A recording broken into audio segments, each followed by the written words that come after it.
With the advent of the dry season, the wells in my area began to dry, and it is also marked by the falling of dry leaves. This is also the time when most of the crop harvesting is performed.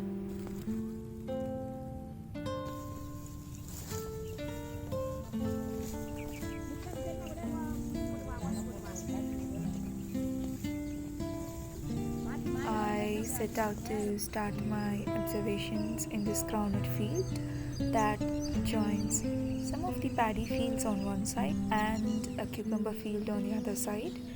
These fields are separated by a few coconut trees and some teak trees.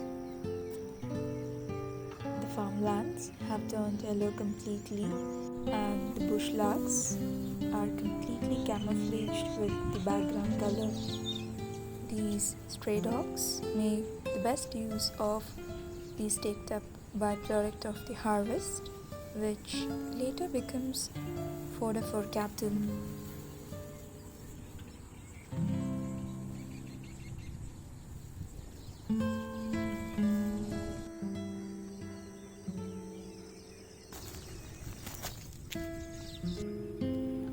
For instance, I first encountered this particular flock of scaly-breasted munias on a teak tree.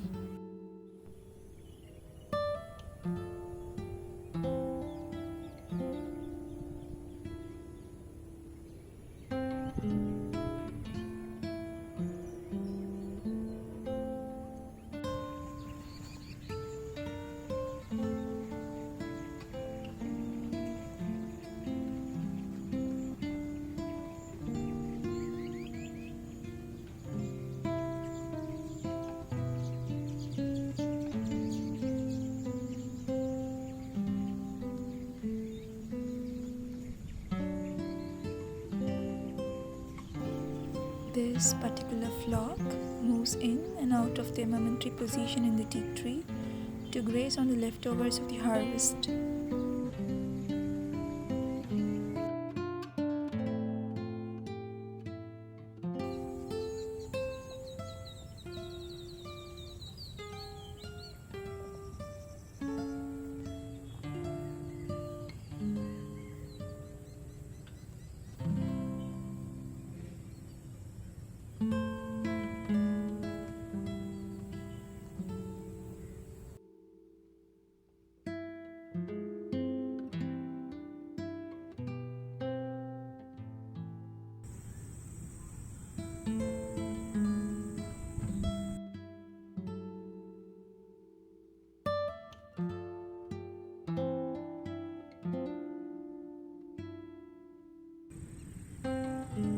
Sometimes all you require is patience before you witness the right amount of lighting and a magical phenomenon to unfold.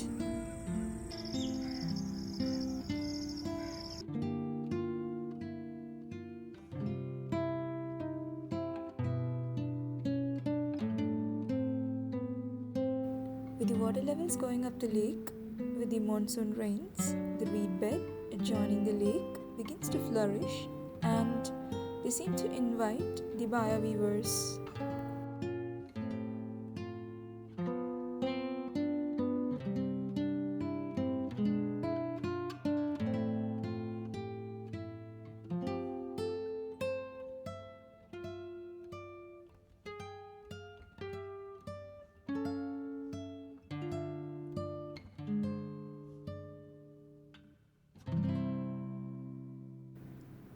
The monsoon is back and the fields get fully drenched.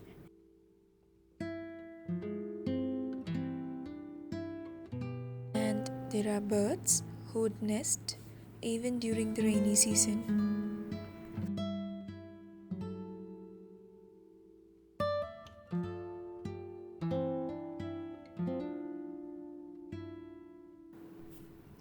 Increasing the water levels in the paddy field at this stage becomes a mandatory protocol to follow, and this invites a new set of visitors, say the sandpipers, who forage on the worms and waterbound insects.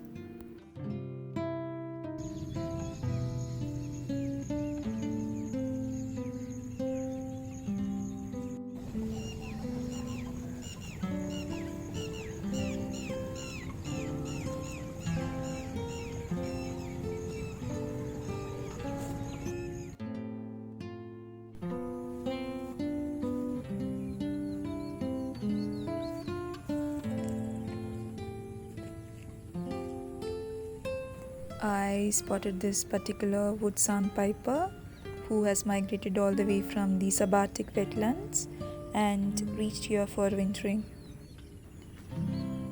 There are these little ringed plovers who are migrants from Central Asia.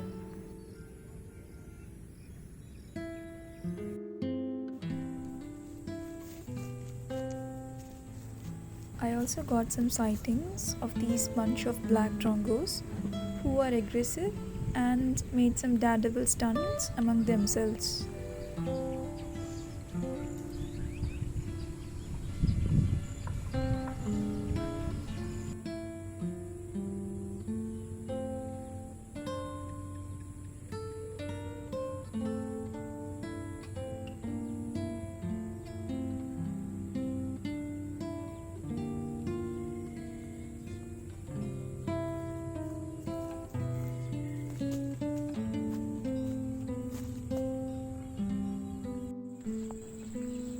Closer observation of these coconut fronds showed me these bunch of young adults whose plumage changed from brown to mild shades of yellow to bright yellow.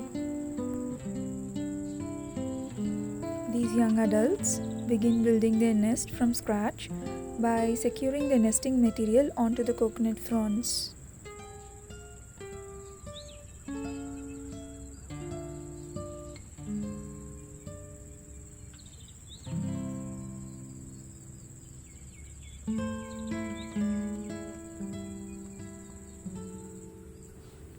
Through this video, let me walk you through the various stages involved in building the nest.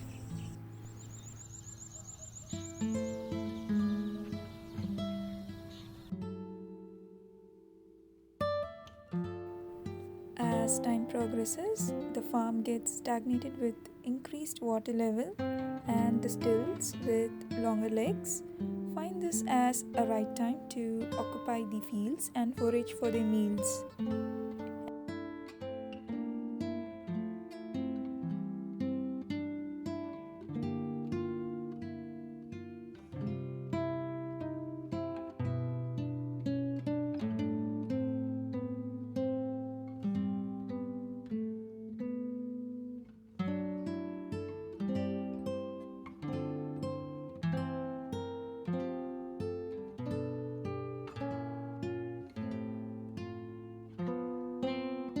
From a faraway distance, I was able to spot the nest of Baya Weavers who were weaving their nests intricately in the shape of a helmet, accompanied by a straight tube at the bottom. I found them at various stages of completion.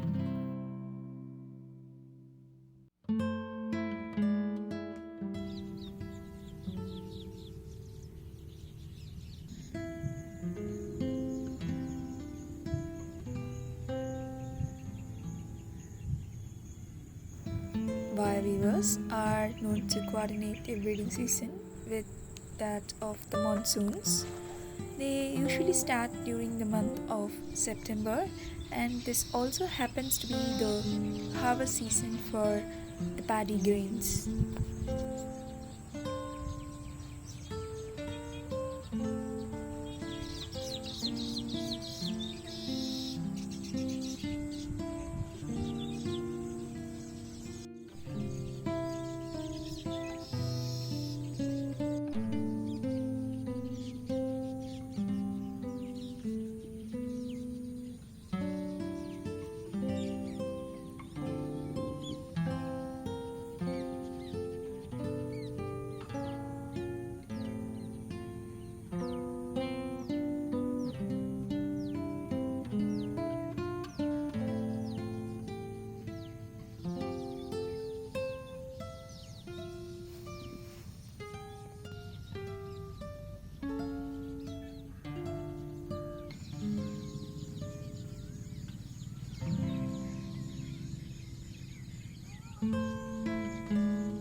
These weavers take time to rejuvenate with some food grains, and it is quite common to find them fight for food, just like any other living creature on planet Earth.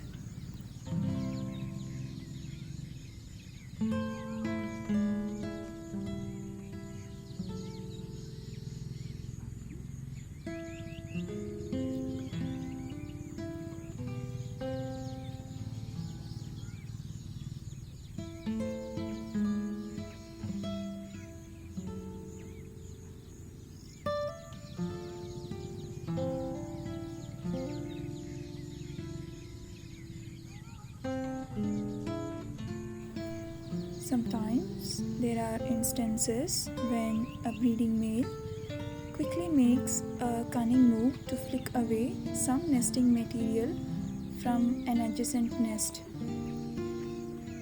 It is too late because he reaches only after a couple of strands have been flicked away by his fellow residents.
With crops growing up, it also marks the breeding season of the red-wattled lapwings. They choose locations for mating within the wide and open lush green fields, and they start the mating process.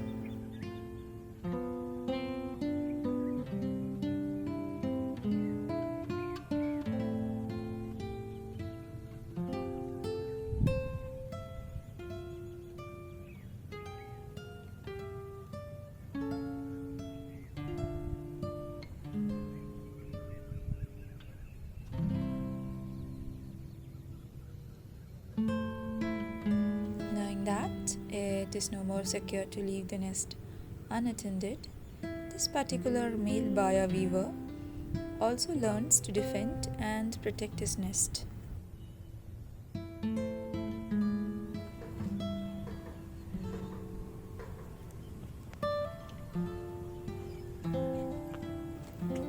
Each male bird takes positions at their respective nests because it seems like a ceremony when a female is ready to choose and enter into a particular nest.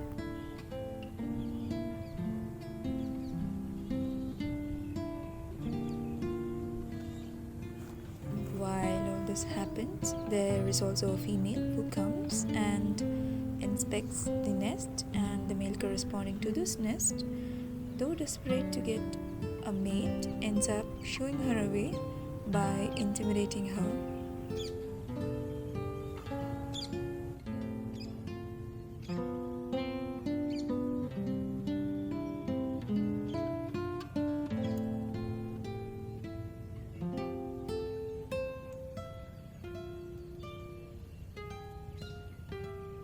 We have some more new visitors just before the harvest begins. I even picked evidences that show that the female Baya Weavers also participate in the nest building process. Once she chooses an appropriate nest, her contribution begins after that as she helps build the nest.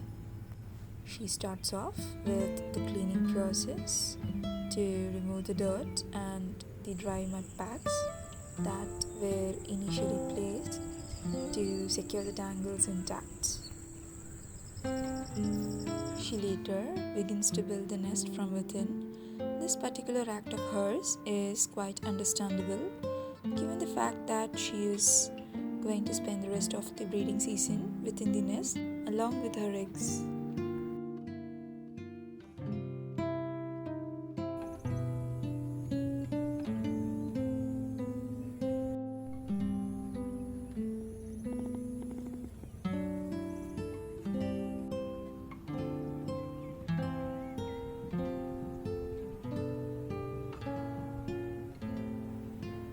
This particular Baya Weaver continues flaunting his wings over the nest just to attract potential mates. Sometimes they also do so even after attracting a potential mate.